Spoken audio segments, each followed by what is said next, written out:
This is the Aston Martin Heritage Podcast with Garry Taylor.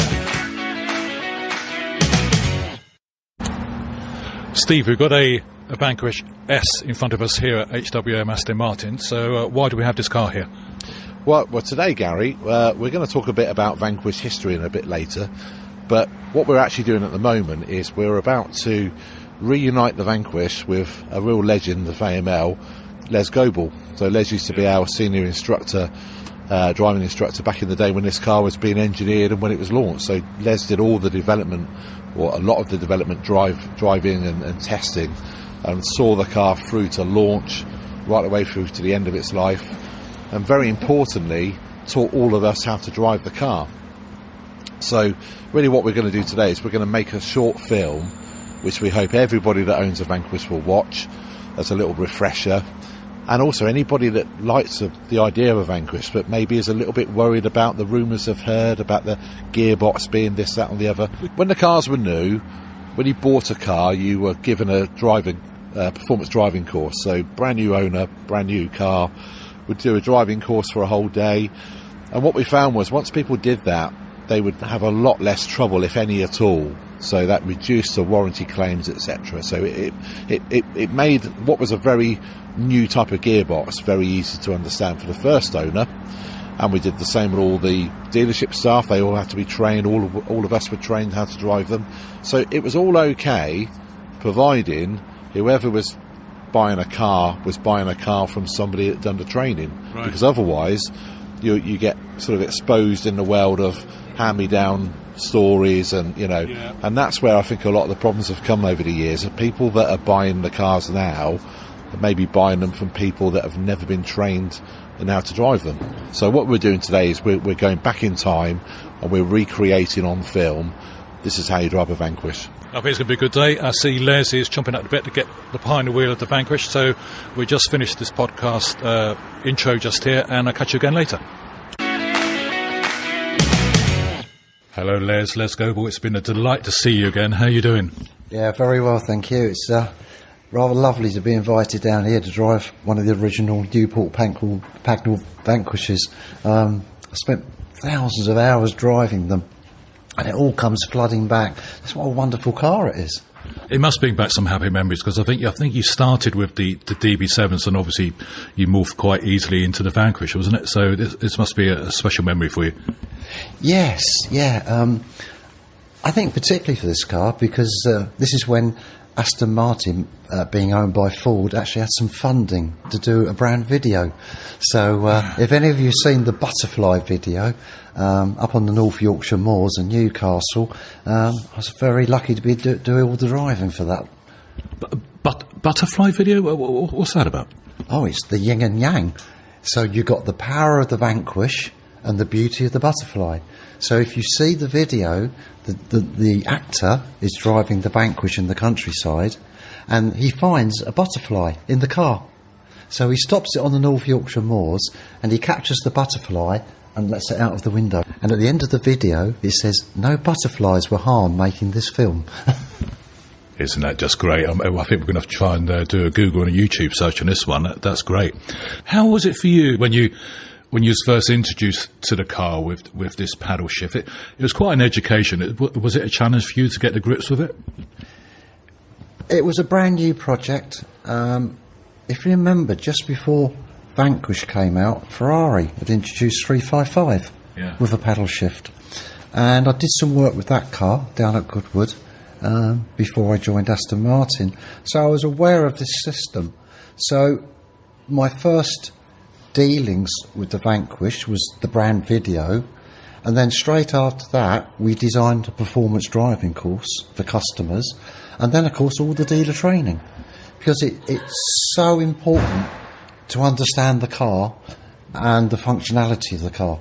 You need to remember this is basically, it's a manual car, and they put a little adapter on top of a 6-speed gearbox, and it changes gear through hydraulics.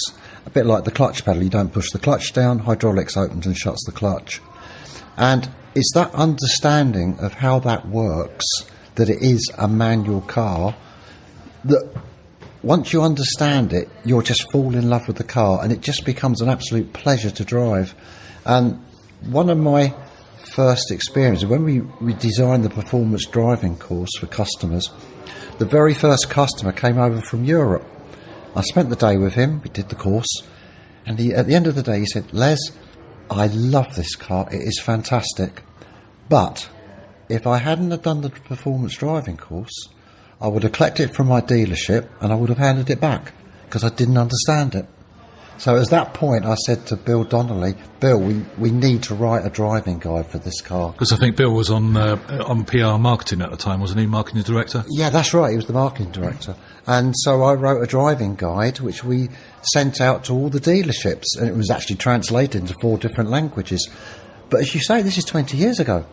So as salespeople move on, or the cars go from an Aston dealership to a used car salesperson, this knowledge disappears.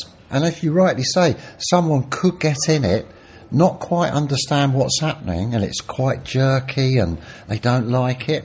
But behind the scenes, that gearbox is fantastic. Why do you think people think the gearbox is or was the problem?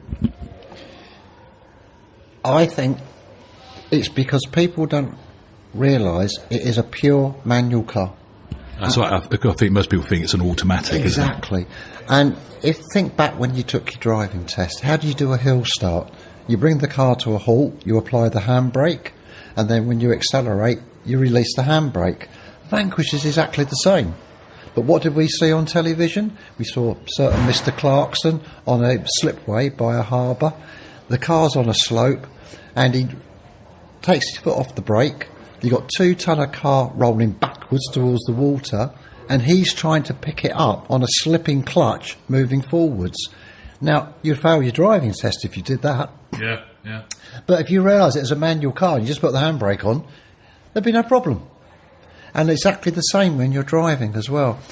If you drive, say, with a 50% throttle, say you've got a reasonable torque demand, when you upshift, you get a nodding dog effect. But all you've got to do is slightly ease off the gas pedal when you upshift. Yes, and all of a sudden it becomes silky smooth. And this is what I mean. It needs you to drive the car. What did you think when you heard of the manual gearbox conversions with the gear stick to perhaps counter these criticisms? What did you think to that? Why? Yeah. I did. There are some people that love a manual gear shift. Yeah. I mean, that goes on today, we know that. And those people, fully entitled to drive a manual car. I really didn't see the point of converting what is a fantastically engineered car, wonderful to drive. Why would you change it? Because you don't understand it. And I think it destroyed the character of the car. Right. Remember, this is the first car, and Dr. Betts joined the company. Do you remember the logo? Power, beauty, soul. Yeah. Where did the soul come from? That was a Vanquish. It wasn't the DB7, it came out with Vanquish. And we all agree that car had something about it. Yeah. Yeah? It had the power, 6-litre V12, you know. It had the beauty. That design is iconic, but it had soul. It really was a car that spoke to you.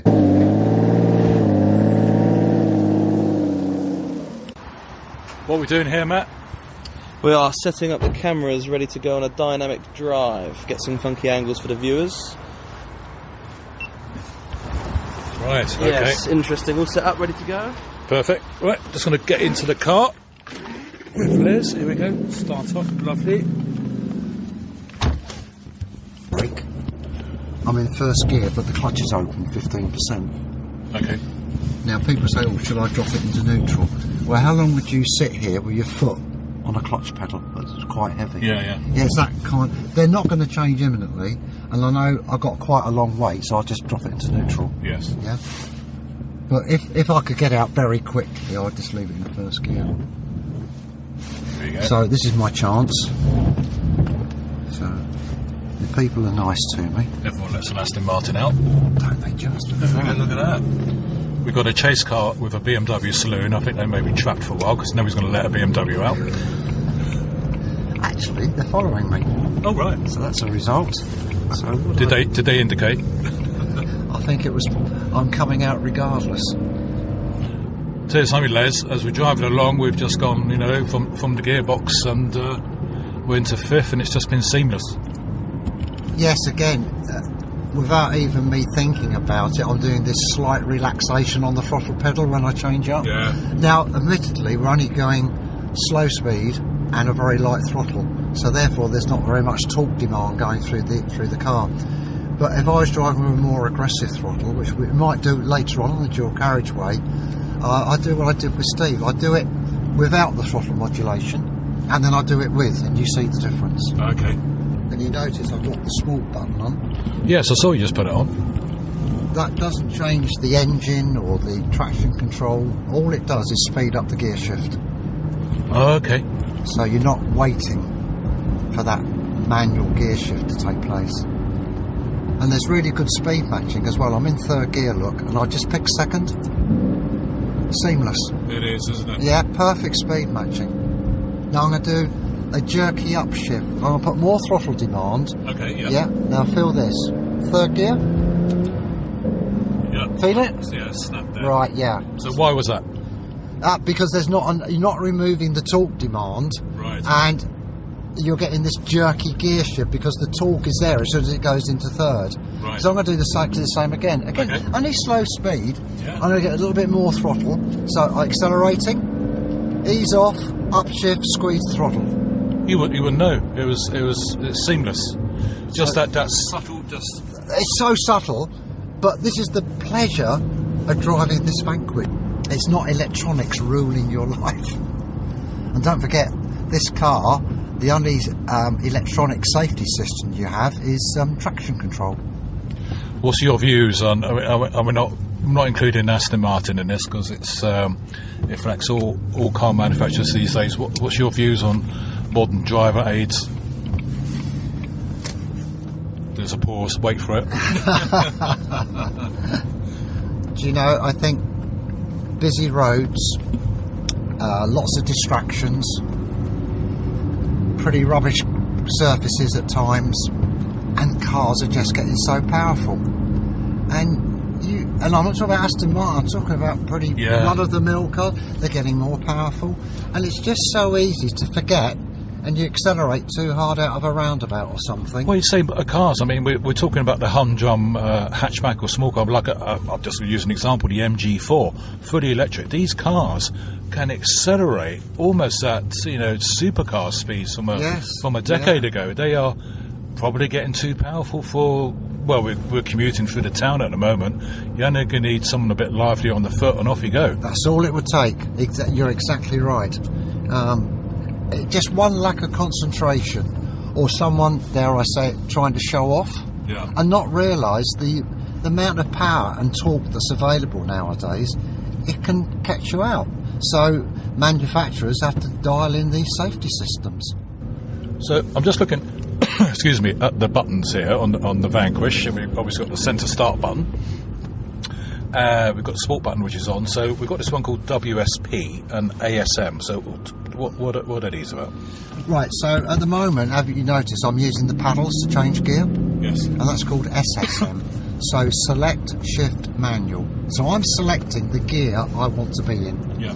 However, it won't let me stall the car. If I forget to change down, it will change down for me. And when I come to a halt, it won't stall, it will actually open the clutch. So, but I'm choosing the gear I want. But because it's controlled by electronics, we could actually let the computer do it as well. Okay. And this is ASM, Automated Shift Manual. So this is where the computer would say, right, you're doing this speed with this throttle opening, I think you should be in second gear or third gear. And it will do it? It will do it. Primarily for driving around town. Yeah. Because you've got this light throttle. Remember we said if you've got a firmer throttle, you need that modulation to make smooth shifts. Yeah. And WSP, wheel slip protection. So this car, as I alluded to just now, all it has is traction control. Good old-fashioned traction control. So that detects when one back wheel is spinning faster than the other, or both back wheels are spinning faster than the front wheels. And if it detects that, it can actually reduce engine power and apply the relevant brake if need be.